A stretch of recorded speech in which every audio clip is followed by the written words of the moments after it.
செம்ம சுட சுட நெய் மைசூர் பாக்கு இதில் லேசாக கை பட்டாலே கை வந்து கொப்பளம் போட்டுக்கும். ஏன்னா அந்த அளவுக்கு ஹீட்டாக இருக்குது. நான் இவ்வளோ குவான்டிட்டியில் இது வரைக்கும் நான் பண்ணதே கிடையாது. நான் செஞ்சுருக்கேன், வீட்டில் சாப்பிட்றதுக்கு வந்து நான் பண்ணியிருக்கேன். ஆனால் இப்போ ஆர்டருக்கு வந்து பண்ண பார்த்து நிறைய ஒரு 4 kg கிட்ட வந்து பண்ணியிருந்தோமா. செம்ம சூடுங்க, சுத்தமாக தொடக்கூட முடியல.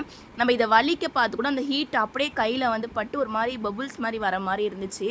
நான் எல்லாத்தையுமே வலிச்சு அதில் போட்டேன். செம்ம வாசனையாக இருந்துச்சு. ஃபுல்லாக கீழே வந்து பண்ணியிருந்தோம் இல்லைங்களா. அதுக்கப்புறம் வீடியோ போடலாமா வேணாமான்னு சொல்லிட்டு யோசிக்க வச்சுச்சு. ஏன்னா எனக்கு அந்த அளவுக்கு ஆர்டர் 2 பேர் மட்டும் சேர்ந்து எல்லா வேலையும் பார்த்ததுனால டைம் சுத்தமாக பத்தலை.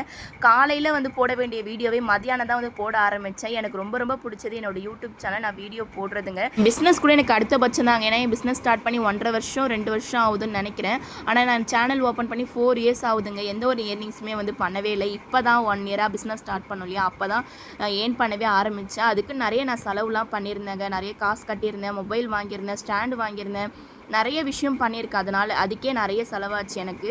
ஆனால் அதெல்லாம் எப்படி நான் எடுத்துட்டேன். அதை நான் சம்பாதிக்கிறதுக்கு ரொம்ப டிலே ஆச்சு. 3 வருஷம் ஆச்சுங்க. இந்த 3 வருஷமாக நான் எஃபெக்ட் போடலன்னு வச்சுக்கோங்களேன், இப்போ நீங்கள் நான் பார்த்துருக்கவே முடியாது. எங்கேயோ ஒரு இடத்துல வந்து வீடியோ மட்டும் போட்டுட்டு இருந்திருப்பேன். எஃபெக்ட் போட்டால் மட்டும்தான் எல்லாமே நம்ம கையில் வரும்.